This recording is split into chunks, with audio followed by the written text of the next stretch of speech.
Hello, this is going to be a video about me editing that walk I did on the Northamptonshire countryside. So if you want to see the surveying, I talk about the route I took in that and the things I encountered. There'll be a link there to part one. However, so I was getting a bit behind on actually, I'd done lots of surveying and I hadn't done the editing, which is really important. I think you should do it within a week to make sure it's still up to date, that nobody does anything in the meantime, because you waste time.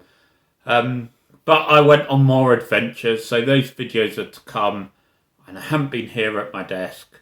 I was waiting for a train. I had a long wait, so I sat in a coffee shop on the platform. You'll see those adventures coming up on the video on the YouTube channel later. I sat in a coffee shop. It was noisy. It was as noisy as that busy road in Northamptonshire. So what I did was I did some editing, but public place I couldn't really talk. So I'm going to watch that video now and I'm going to try and do a voiceover and we'll see if this works as a format. In the editing videos, I do, in the same way in the surveying videos, so you don't see all the time I'm out walking about mapping. In the editing videos, they can be even longer. And so although I record the full length, I do speed bits up just to keep it a bit interesting. I don't actually talk that much. I always think I'll talk through what I'm doing and I get too focused on it. So maybe this will be a longer one. But yeah, I speed up. If you watch enough of my videos, and you can watch the playlist just of editing videos, I talk about bits. And the bits that I speed up, normally I've talked about them in other videos. That's the plan. Anyway, I'm getting on with chatting, aren't I? Quite a bit about nonsense. I'm watching this video and I'm gonna talk through.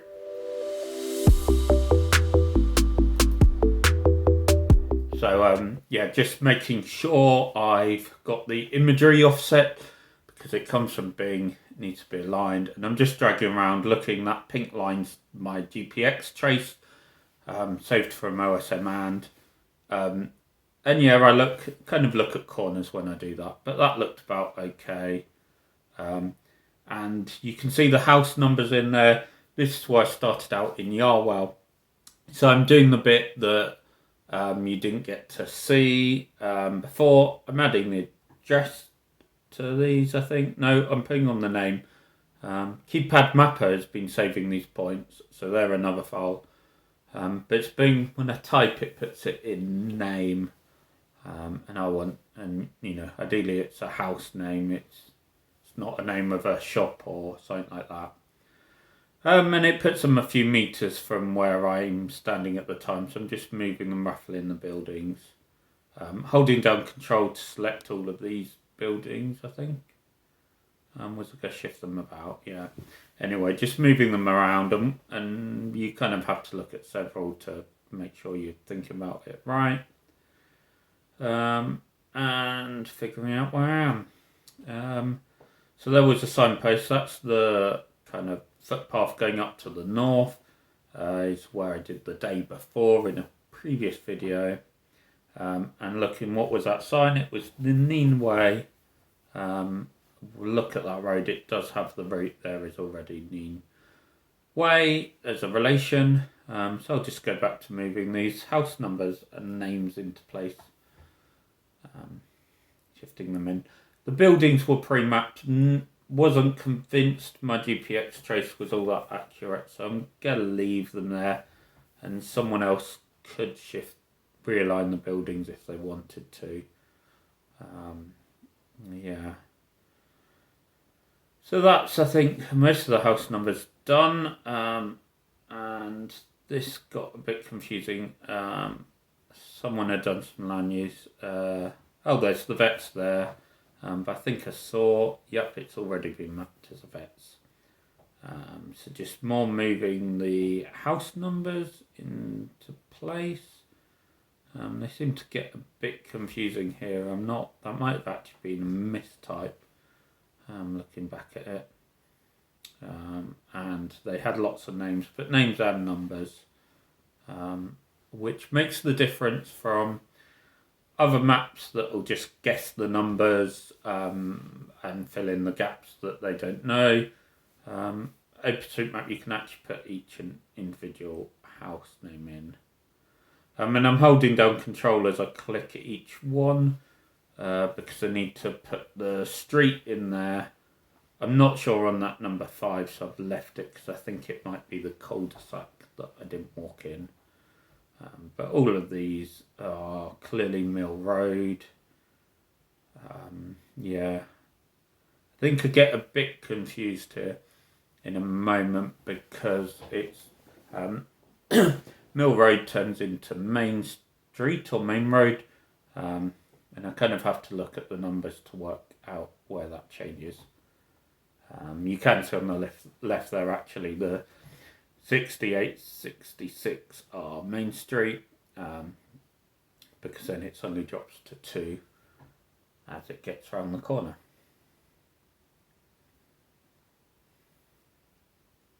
And some of them were from my mapping the day before, so they were already done.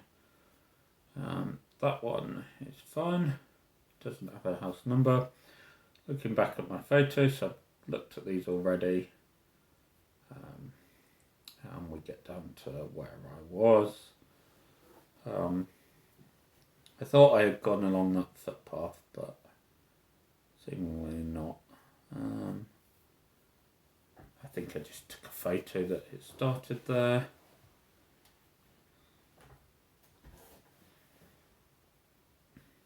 And yeah, so the bus stop was around there. I can see it is mapped as a bus stop. As I said, I don't know if it's in use, and maybe there should be different tagging to say there are currently no services, although that can't actually be really told from the bus stop. So this was a little hamlet, I guess, just a row of houses. I'm guessing it's part of Yarwell. Couldn't find a house number for the first one, but these buildings, I'm going to do them as rough rectangles, and there was a defibrillator there. So what I can do, I'll put a point in on the building, and then that makes it clear that it's on the side of the wall. And I took a look at the reference, and I'm typing that in. I didn't put in the postcode, although I guess that could be done. There's no reason not to. But I think the postcode's meant to be a location. I don't know if you phone up if they would know that code, if you phone the emergency services. Postcodes aren't great for location, but hey, they're better than nothing if you don't know where you are, and if you can't read out latitude and longitude. So yeah, as the buildings in Yarwell have been done, I thought I should do these ones. Just doing them roughly. I could do them more specific, but if anyone wants to do that, they can do. I'm not sure why far A ended up on the other side of the road. I'll work it out. I think it went that way round. And this building, okay, I'll put in a bit of effort because it's so different. So I draw 2 buildings with the building tool, select them both, and I think it's Control J to join them. There was a random marker for a house building there. I just removed that. Walnut Farm, you can just about see the name of the farm on that sign. So figuring out where it goes, realising that footpath's a bit off, but we'll deal with that. For now, I'm just going to draw an outline around the farmyard area. Again, someone can map the buildings there, but I've not done that. And there, so we just click add, type in land use, farmyard. Farmland would be where the crops go or where the animals go, and I got that name from the sign. Yeah, you can see I took a photo where the footpath sign was, and I couldn't see a stole there in my photo. I think it was probably just a gap. That's probably why I didn't take a better photo, but maybe I should have to confirm. Yeah, so I'm doing that. What am I doing here? Oh yeah, realise, well, first I'll not forget to add the street to these. So type that in and it's put up with Mill Road still.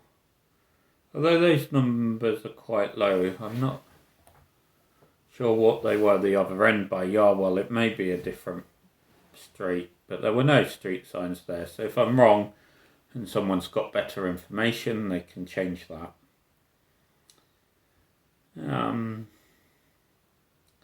Yeah, so this footpath, you can see I'm just moving the nodes because that's easiest. Looking at other things. Might have to look back at that. Did I move one of those road nodes wrong? Now that's an underground pipe, and there's actually posts you can notice. So I just changed them there. This field, interestingly, had been ploughed around the edge. Got a bit distracted while mapping, but also got confused. I saw lots of cars there, I think, because it was fishing. Oh yeah, deleting the old node for the farm because I provided more information. And so I'm going to upload here, but then I realised actually there's more houses, and so I might as well put them in the right place, all these ones. So this walk down, and this was Nassington. So I'm going to download the area from OpenStreetMap. Just that road should cover the bit that I did. Yeah, we can see this in real time. It sometimes takes time. I think my connection was being a bit funny. But that's done, so now it doesn't need to download anymore.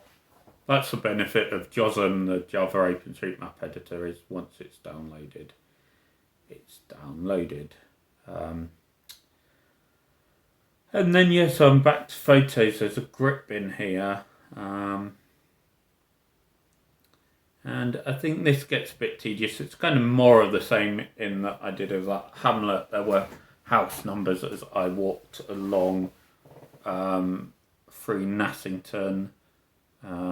Yeah, grip bin, a house. So, yeah, I'm just copying one there because it's sometimes easier.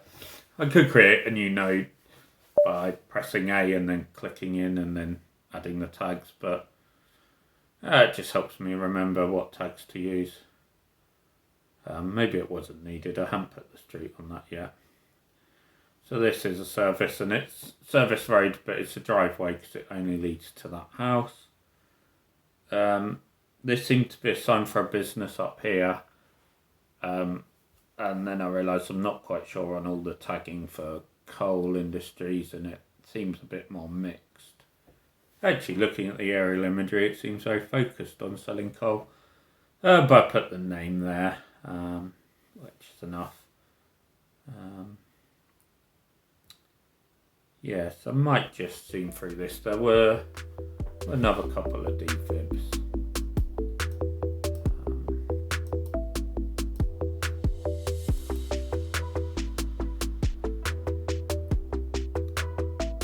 And I do lots of using my scroll wheel. Mapping, it's really good to have an external mouse rather than a kind of trackpad on a laptop, because the scroll wheel lets you zoom in and out. And there's one defib.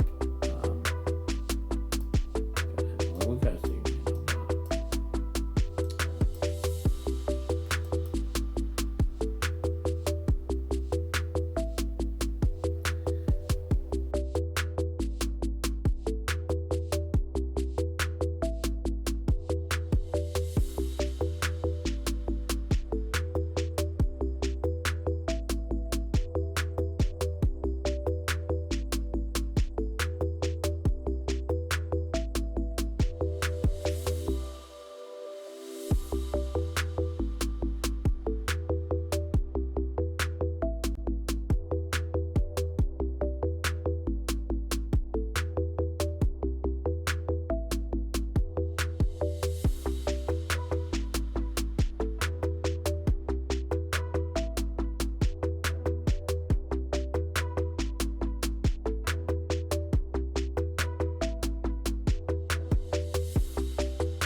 And then you can see two traces here. So one's from Keypad Mapper, which didn't have it open, and so it just kind of jumps around and cuts corners. But the one that goes all the way past that photo is OSM and using the record feature. And yes, I'm just zooming out for a bit. But OSM and records the location more often. So that's the one we're looking at. That's more detailed, more precise. So just a bit of zooming in, planning. I'll download that. There's no villages in that, so that area is bigger, but downloads nice and quick.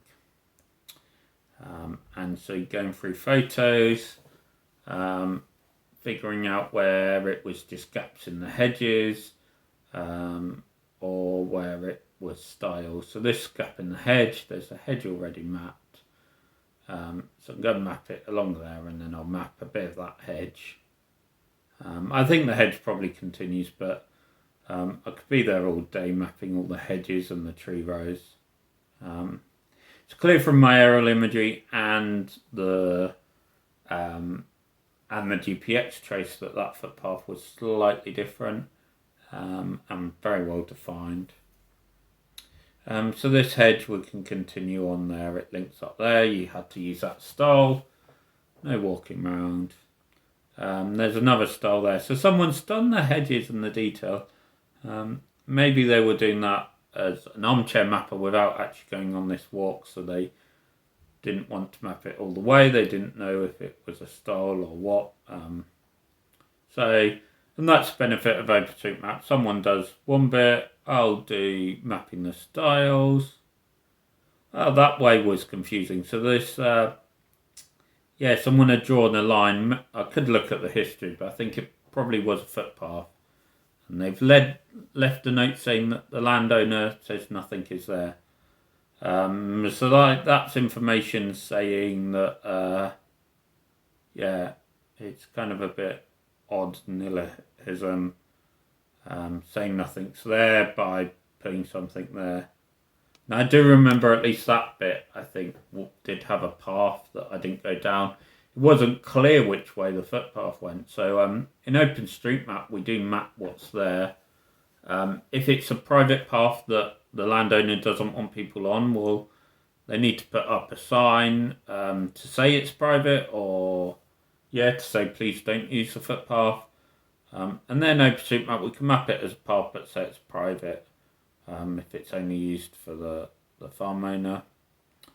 The path, there was that path. There were some hedges here, which are really good. I could have done some more fencing on the one side of the footpath, because it wasn't clear exactly which way to go. As I say, this bit I'm tidying up, because on aerial imagery you can see the footpath. You can see there's a path there that people have worn in.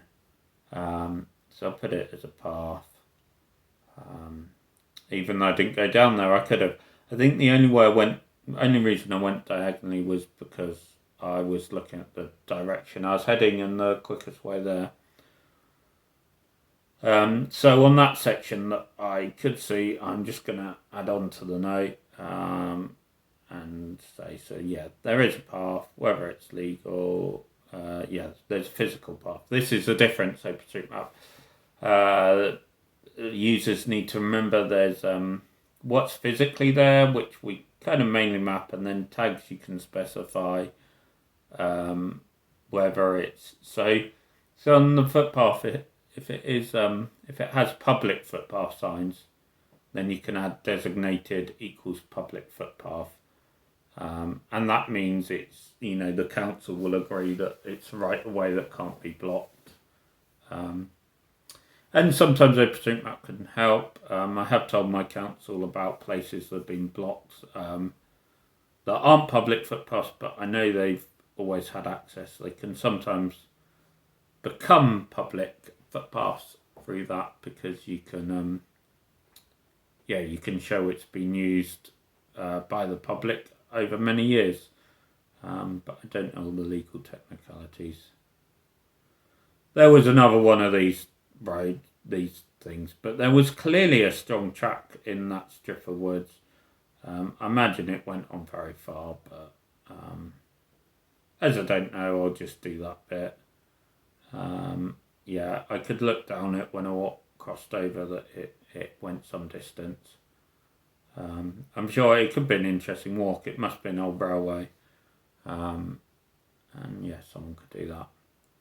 I saved my my edits there, and because the train was the cafe was getting very, very busy, and my train wasn't. It was like 10-15 minutes away, so I stopped that, and I'll open up the next video, which is me getting to the river and the bridge. I was doing this on a train. I only had a seat with an airline style fold down table, so there wasn't a lot of space,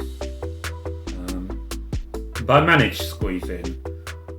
Could see the bridge here. You can see I did some up close photos so that I know there's some steps up to there, and there were all sorts of tags and bits on this bridge, so I had to sort it out a bit. Someone had added gates and marked it as access no, which I guess was right. Note saying it's closed. So I'm just removing those things that aren't relevant. Yeah, putting in that there's steps, so that's one for people that have accessibility concerns. And you can see on that it's got designation public footpath, which is has meaning in UK law about that access has to be provided. So that's probably why the bridge's been replaced, because it is a designated public footpath. There's obligation on the landowner and the council, I think, to maintain that for people to use. So I'm just going to change that to steps. And I took a photo here. I could just about use it to count how many steps there were. I guess they were the same on the other side, but I don't know. But hey, if you're planning this route, you can at least see you need to be able to deal with a flight of 14 steps. Interesting as well that one's left open as a grill and the other half is kind of has grippy stuff. I imagine that's a weather focused thing, because yeah, you can the snow flows through one, but if it's just a bit wet, the grippy pads are better. There's the note that we downloaded, so I can just say bridge is open. I'm not putting anything long there. Open and a map of the bridge, and close note, and people can look at the map and see it. You only need to write longer comments. Normally if you can't close it and there's a reason and you want to inform other people that will walk out. So yeah, there was this photo. This was, I think, just showing me the house or the building, that there was a path through here. I kind of was intrigued to investigate, and then I think I saw the driveway was already mapped. So I tidied up this path roughly. You can see my GPX trace goes a bit wild because you don't get good signal through the trees. But that's okay. Yeah, there was a path off there. I can't remember if it led. Normally I do that. I walk like 5 meters because my GPX trace will get that, and I can do what I call stub mapping. A little stub of a footpath, and someone might then continue it, see if it leads further along. I thought my camera was being a bit funny here with the light, so I put my hand over it just so I could see there was a footpath there. Highway, footway, and there was this little wooden bridge. And I did that. I don't know why I didn't just continue on that. I think I went back so I could tell you about styles and bridges and countryside stuff. But yeah, I wasn't feeling too well on this train. Maybe I was too cramped, and the train I was on is always stuffy. So I think I'd done 5 minutes here and decided I would kind of pack up, and then just enjoy the view going past the train. But I changed trains, so in a moment I saved it as an OSM file. But yeah, I changed trains and a more dinkier, shakier train, going from Carlisle to Newcastle. But I did get a full table and I could spread out, and it wasn't so stuffy and hot. So we'll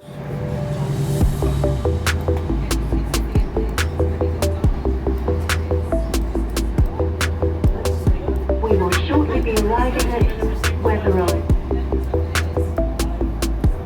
If you are leaving the train here, mind the gap between the train and... Yeah, here we go. So I've just gone past that water treatment plant. That was already mapped anyway. There was no name. And then I was coming up here. Where did I actually take this photo? Was there, took a sign that says coming into Elton, but don't really map those signs for any reason. So mapping some house names. I've pressed A, I've clicked in, and I've typed in the tags for house name. And then there was no one. So rather than use keypad mapper, because I could see it was only a couple of houses, and nobody would even notice me take a photo. Took a photo of the house sign. If anyone does ask, I just explain to them, look, I'm not taking a photo of your house. I'm not that concerned. Although that does have a nice thatch roof. I'm just caring about the house name.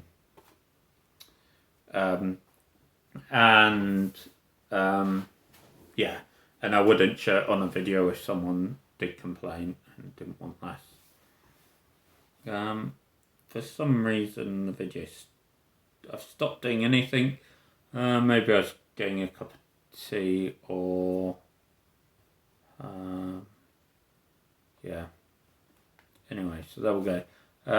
Realising there's Elton that I walked through, so download that. So you can see Chapel Lane. I should have gone down that bridleway, kind of southwest. Instead I did these house numbers. So this is why I switched keypad mapper. There were people walking about, and it's just easier to tap in things and gone. And also, yeah, makes it clear that I tapped them in on the right. Couldn't see that many house names initially on the right. On the left, sorry, as I was travelling south, so all right now. Realigning this road a bit. For some reason I stopped to notice a tree had a plaque by it. It's a little memorial tree. I thought that was nice. So as I took a photo, it meant obviously seemed important enough to map the tree. So it's just a natural tree. And inscription I can put in memory of Henrietta Fort. I could write the full inscription there, but yeah, I think that's quite a bit to do. And you can map all the trees without giving them an inscription or a name, but this one stood out. Yeah, and there was a Crown Inn. I took a photo, but then I think as soon as I took the photo, I looked at OSM and realised the pub was already mapped. Even the car park's been done, so that's looking pretty good. Trying to remember where I saw those house numbers and names, which is why it's good to not leave it like a whole month before you get back to your computer, because sometimes you remember a bit more.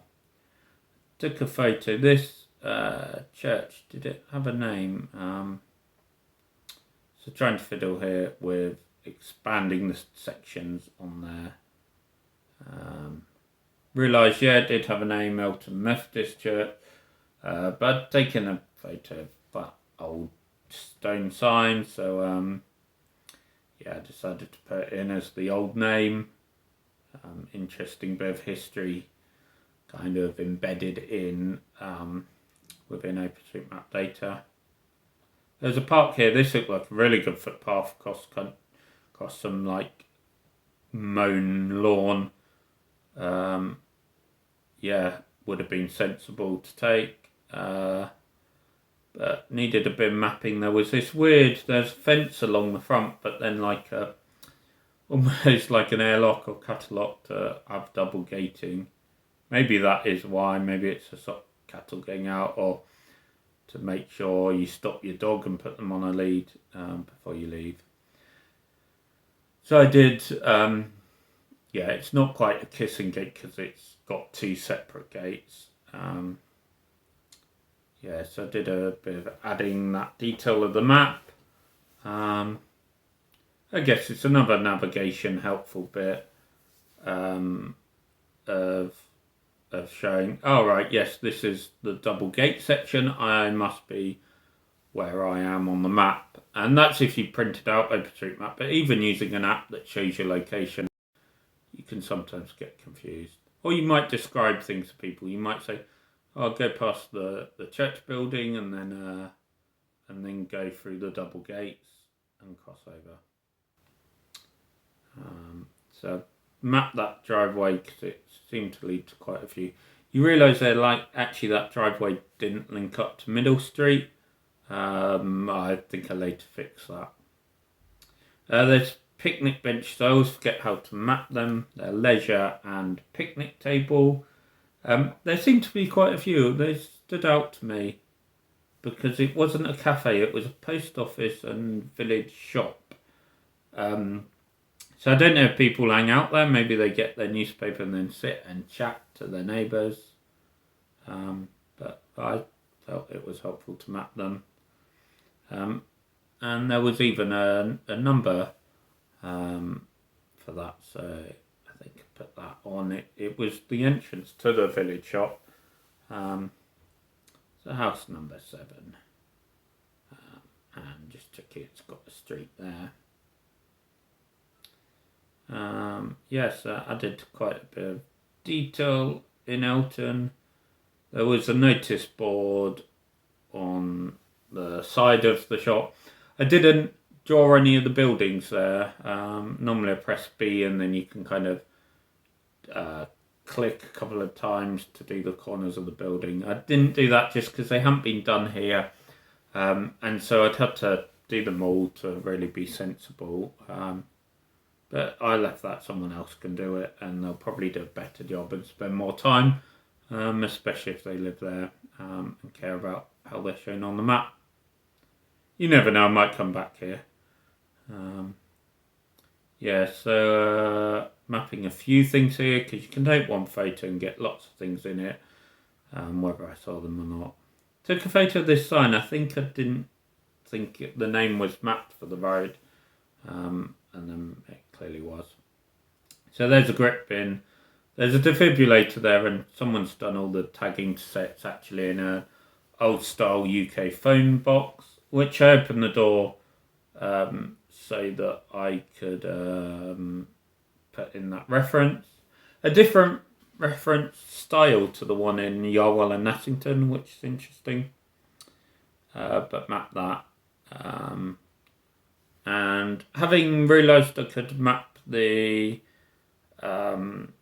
village sign in Yarwell, I decided to map this one, especially as Elton was the 1994 best kept village of the Huntingdonshire district. Well done them. Although they seem to have a wooden post standing in a stone plinth. I don't know if there was previously a village sign there. Would be nice, wouldn't it? So I put a note of that. Yeah.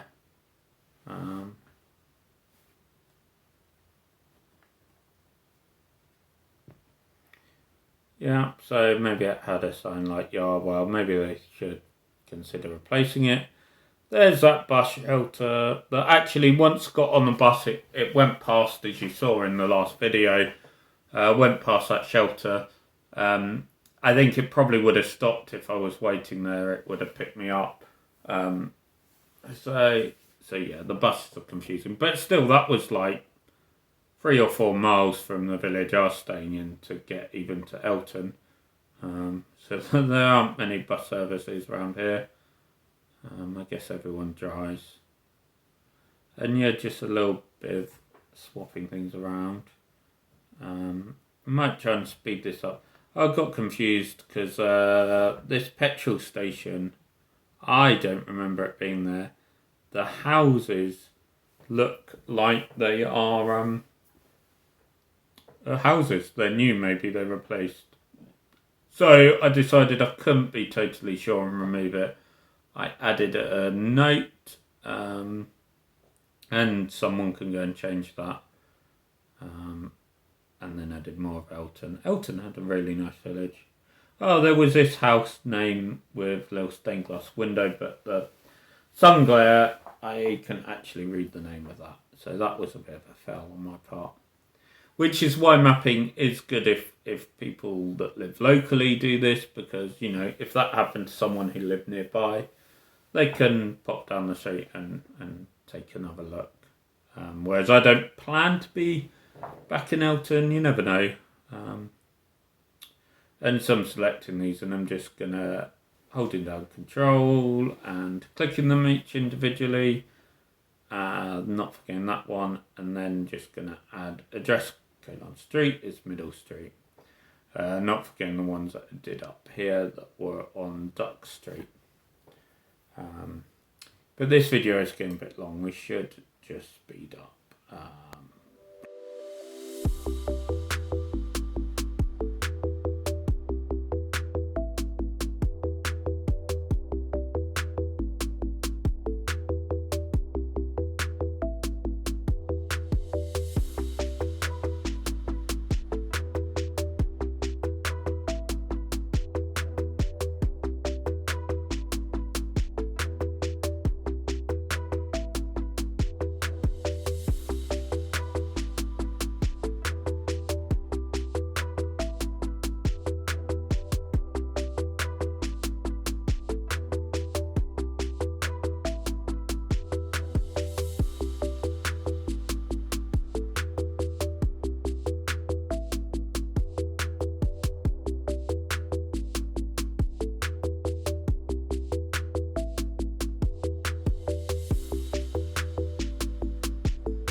Okay, and so this is where I turned off to actually go into Warmington, and there was finally a pavement. I think actually I could have gone off to the west and cut a corner, but yeah, getting more confident as I got closer to the bus stop, I got more confident on time.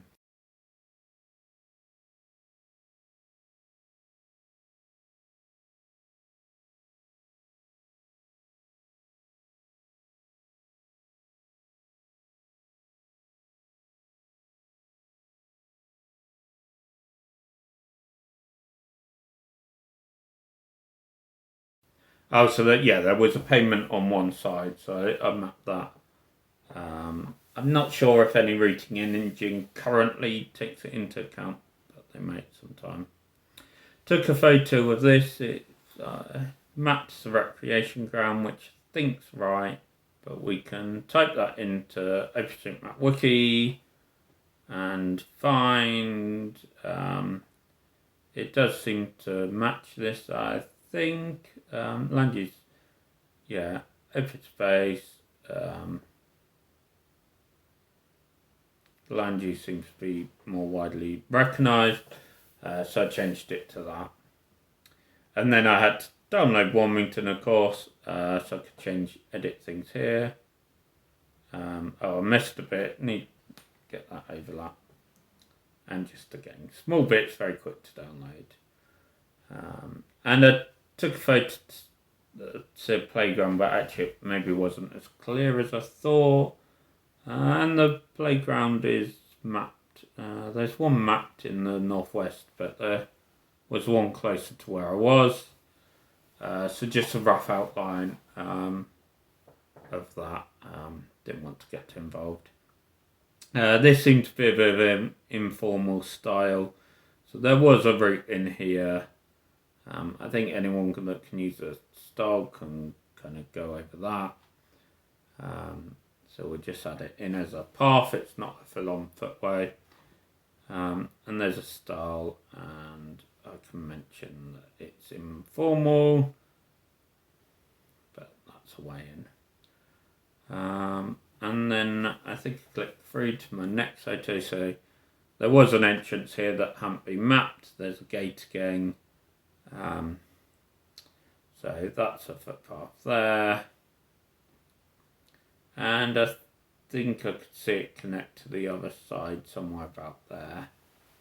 Not very clear. But that was done. And there was a scrubland as well. There are lots of things here. So I mapped the gate.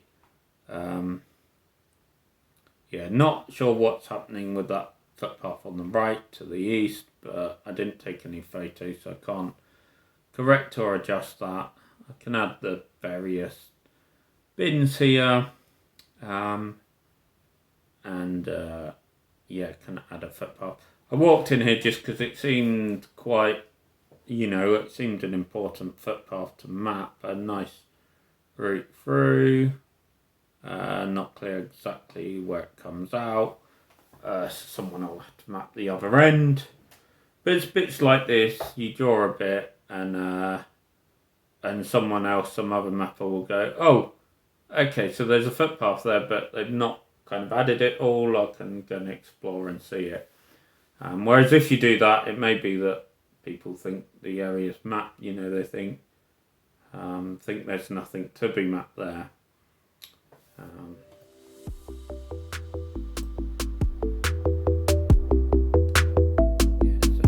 we'll just speed this up. You just see me move house numbers.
There was a grip bin here that was private. Can put access private and never. It was confusing me because it was maintained by the parish council. So you think that will mean it's for public use, or maybe it's only for parish to use for access to the church. It wasn't clear. But there was a parish notice board there, so I mapped that. And there was the defibrillator, which, that's the next photo, we won't worry about that. But the defibrillator confused me. It had been mapped, again, in an old telephone box. And you can just see the bookcase at the bottom. That's Wilmington Book Exchange. So it's a book library as well. On the same node makes sense. And adding some detail here and a little... couldn't really tell exactly what this was. I think it was a history sign. So, yeah, if you're in Wilmington, that's something to read, I guess, on a walk. And you could learn something that I did not learn there. I cut through there just to change things up. It seemed a nicer walk. I've typed in so many house numbers, I kind of still wanted to get some done, but not doing too many. But did find this little shelter. Not completely sure why there's a shelter there. It's not a bus stop, but it's somewhere, I guess, to walk to, and if you get caught in the rain, you can, sit in there and be safe till it stops, or maybe till someone gives you a lift. So these house numbers, big houses here set back, so I had to just place them into the right spot. Yeah, and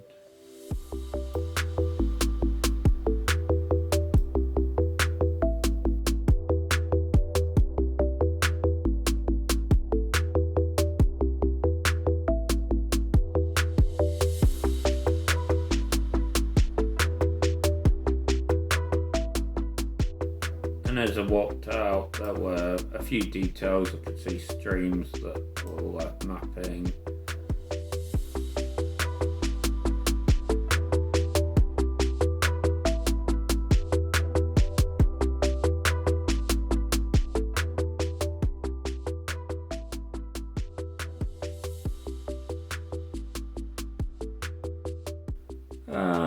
And a kind of dirty, streamy ditch behind the bus stop.